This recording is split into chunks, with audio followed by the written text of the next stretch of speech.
Greedy बहू magical mask.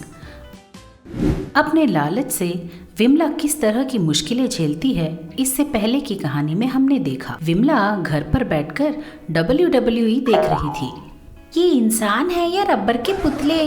बाप रे, कितनी मार पीट करते हैं ये लोग। वो सोच रही थी कि पड़ोस की मंजुला उसके पास आई। क्या भाभी, अभी तक घर पर बैठी हो? हाँ, घर पर नहीं रहूंगी तो क्या बाजार में रहूंगी? अरे ये बात नहीं भाभी, आप बड़ी मजाकिया हो।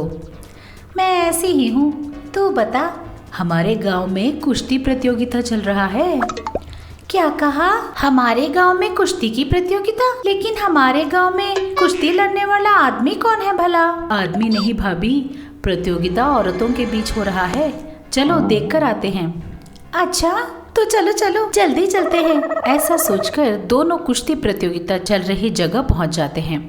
जग्गू नाम का आदमी हाथ में माइक लेकर, हमारे गांव में हो रहे हैं महिला कुश्ती प्रतियोगिता में आप सबका स्वागत है। आज इस प्रतियोगिता में भाग ले रही सभी औरतें आज सबको दिखा देंगी कि वो किसी भी चीज में कम नहीं है। तो चलो आज उनके इस खेल को देखते हैं। पहले आ रहे हैं हमारे गांव की हल्क, हमारे गांव की कर्णम मल्लेश्वरी, अपनी उर्वशी। उसने बुलाया। उर्वशी नाम की औरत रिंग में आकर खड़ी हो गई। उसके पीछे एक और लड़की आकर खड़ी हो गई। रेफरी आकर बोला, एक बार इस रिंग में आने के बाद बाहर निकले तो नॉकआउट। इसी तरह 3 बार नीचे गिरने से भी नॉकआउट। ठीक है, पहले तुम मैच को शुरू करो। ठीक है, रेडी, पोजीशन।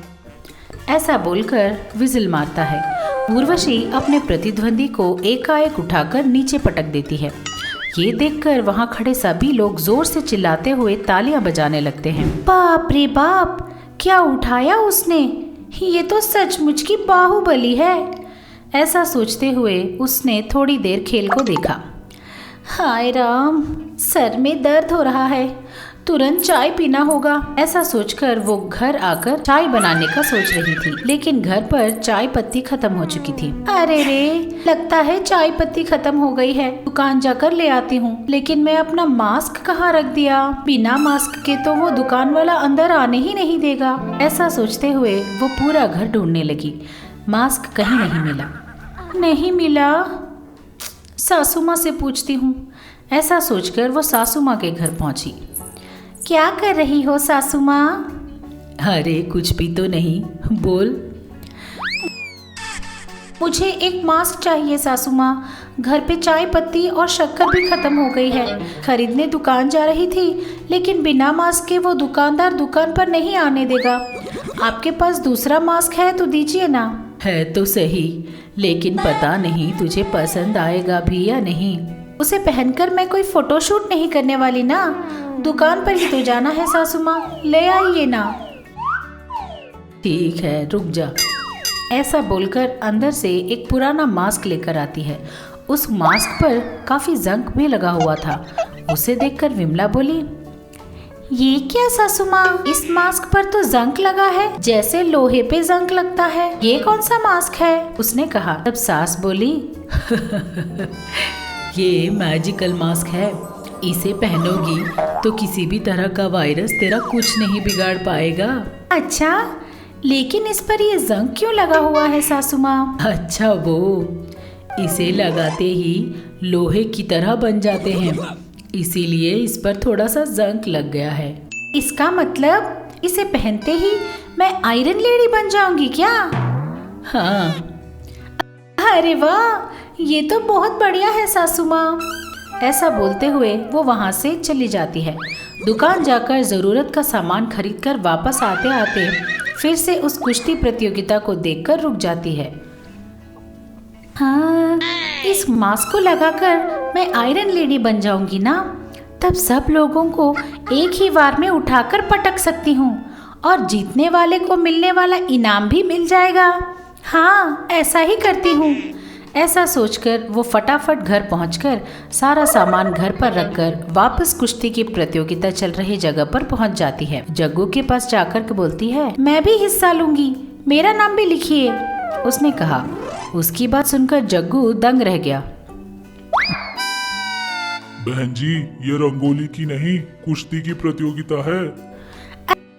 अच्छा, मुझे लगा कि लुका छुपी खेल रहे हैं। कुश्ती और रंगोली के बीच फर्क समझ में नहीं आता क्या मुझे? क्या जानते हो मेरे बारे में? अगर दम है तो उन लोगों को मुझ पर जीत कर दिखाने को बोलो, उसने कहा। जग्गू विमला की बातें सुनकर दंग रह गया और विमला का नाम कुश्ती में लिख देता है। विमला रिंग में पहुंचकर उस मास्क को लगाकर एक एक को उठाकर नीचे फेंकती रहती है। ये देखकर सारे लोग आश्चर्यचकित रह जाते हैं। इस तरह एक के बाद एक को हराते हुए वो फाइनल राउंड में पहुंच जाती है। फाइनल मैच विमला और उर्वशी के बीच होता है। दोनों रिंग में पहुंच जाते हैं। विमला मास्क पहनती है। तुरंत उसका ड्रेस बदलकर आयरन लेडी बन जाती है। ये कौन सा ड्रेस है? मुझे आयरन मैन बहुत पसंद है, इसीलिए उसका जैसा ड्रेस पहना है मैंने। हो, okay, let's start the match. उसने मैच स्टार्ट किया। विमला उर्वशी की खूब पिटाई करती है। आधे मैच के बाद ब्रेक देते हैं। ब्रेक में विमला मुंह धोने वॉशरूम जाती है। जाते जाते वो अपना मास्क बाहर छोड़ जाती है। तभी वहां पहुंचे क्लीनर्स उस मास्क को डस्टबिन में डालकर ले जाते हैं। विमला बाहर निकलकर देखती है तो उसे उसका मास्क नहीं मिलता। विमला सब जगह ढूंढती है, कहीं नहीं मिलता। मैच को स्टार्ट होने का समय हो गया। सब लोग विमला का नाम चिल्ला रहे थे। लाचार होकर विमला रिंग में पहुंच जाती है। तब तक बुरी तरह पिटी उर्वशी विमला को घुमा घुमा कर रिंग के बाहर फेंक देती है। विमला को बहुत चोटें आती हैं। ये देख सब लोग दंग रह जाते हैं।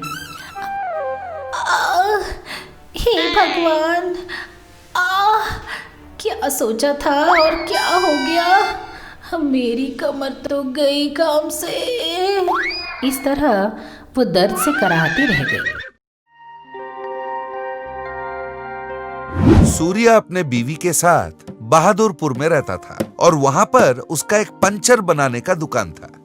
पर उस दुकान से उसका आमदनी काफी कम था और इसलिए वो काफी गरीब भी थे। आज भी दलिया ही बनाया है जी। अरे आज भी दलिया? चलो कोई नहीं, खिला दो। बैठिए, मैं परोस देती हूँ। अच्छा, क्या तुझे पता है मैं क्या करना चाहता हूँ? क्या है जी? अच्छा सुन, मैं ना एक पिज्जा कॉर्नर लगाना चाहता हूँ। उस पे तरह तरह के पिज्जा मिलेंगे। एक ना एक दिन आपका हर ख्वाब पूरा होगा। फिर दोनों खाते खाते बातचीत करने लगे। भगवान तुम्हारा भला करेगा, कुछ खाने को हो तो दो ना बेटा। हमारे पास तो खुद के खाने के लिए ही कुछ नहीं बचा, अब उन्हें क्या खिलाएंगे?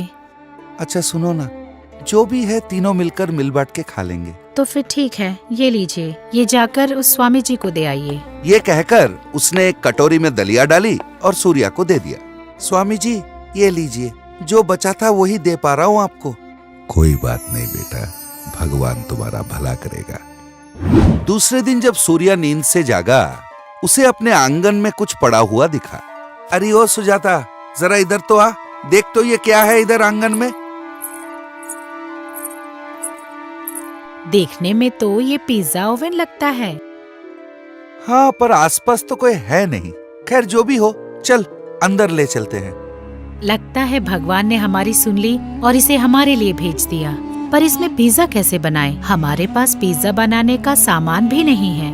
अरे तू रहने दे, मुझे तो चीज पिज्जा खाने का बहुत मन कर रहा है। मुझे भी चिकन पिज्जा खाने का बड़ा मन कर रहा है। इस तरह दोनों अपने मनचाहे पिज्जाओं के बारे में बात कर रहे थे। इतने में उस पिज्जा ओवन का दरवाजा खुला और उसमें से दो गरम गरम पिज्जा निकल आए। अरे वाह, ये तो जादू हो गया। हमने पिज्जा के बारे में अभी सोचा ही था और इसमें से पिज्जा निकल आए। हाँ, ये तो कोई मायावी पिज्जा ओवन लग रहा है। हाँ, ये हमारे खाने के हर इच्छा को पूरी कर रहा है। हाँ हाँ, चल गरम गरम पिज्जा खाते हैं, बाद में इससे कुछ और पिज्जा मांग लेंगे। उस दिन सूर्या और सुजाता ने अपने मनपसंद पिज्जा पेट भर के खाए। मुझे farm house pizza, chicken salami और वेज स्पेशल चाहिए। मुझे ना tandoori paneer pizza, chicken tikka pizza और मार्गरीटा पिज्जा चाहिए। अरे वाह, सारे एक साथ आ गए। भाई, मेरा तो पिज्जा खा खा के पेट एकदम भर गया है। हाँ जी, मैंने भी कुछ ज्यादा ही खा लिया है। अच्छा सुनो, मुझे एक शक हो रहा है, हम इस तरह रोज पिज्जा खाते रहेंगे तो हमारा सेहत बिगड़ जाएगा। सही कहा, गोलमटोल मोटे हो जाएंगे। हाँ, अच्छा हम एक काम क्यों नहीं करते, घर पर ही पिज्जा का स्टॉल क्यों नहीं लगा लेते? हाँ, अब हमारे अच्छे दिन आ गए, मगर हमारे घर में इतने सारे लोगों की बैठने की जगह नहीं है। लोग कहाँ बैठकर खाएंगे? इधर हम टेक अवे पिज्जा कॉर्नर खोलेंगे, मनचाहे पिज्जा ऑर्डर करो और अपने घर ले जाके खाओ। बढ़िया आइडिया है, ये पिज्जा तो फटाफट पिज्जा बना देती है। इसी तरह हर रोज हमें कुछ गरीबों में भी पिज्जा बांटनी चाहिए। ये विचार बहुत अच्छा है। हमारी ही तरह कई लोगों ने एक बार भी पिज्जा नहीं खाया होगा। उन सबको पिज्जा खिलाकर हमें बहुत पुण्य मिलेगा।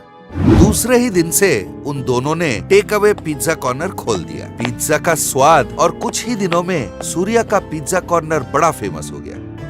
भाई एक चिकन पेपरोनी और एक पनीर बारबेक्यू पिज्जा देना। भाई मुझे एक चीज पिज्जा चाहिए फटाफट।